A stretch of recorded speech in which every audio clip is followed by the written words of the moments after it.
Your CapCut app might seem fine, but now it won't import files from your iPhone, stopping you from starting your edits. Most people get stuck here without knowing the quick fix. In this video, I'll show you how to fix the CapCut not importing files issue on your iPhone.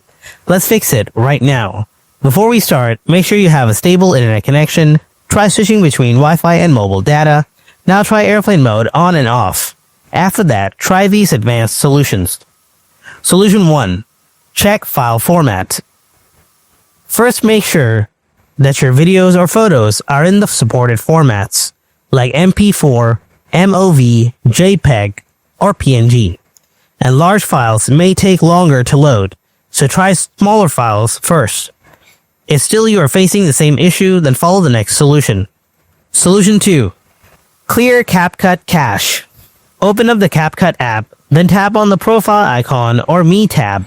Now tap on the settings icon in the top right corner. Next tap Clear Cache below. Then tap Confirm, and it's been cleared. Solution 3. Offload the CapCut app. First, open up the settings. Then tap on General.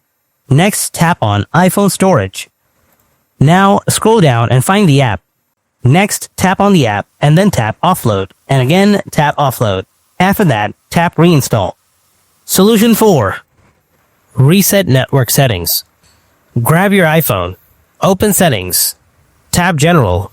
Scroll down. Then tap Transfer or Reset iPhone. After that, tap Reset. Now tap Reset Network Settings. This will reset settings like Wi-Fi passwords, but won't delete your data. Then enter the passcode of your iPhone if it asks.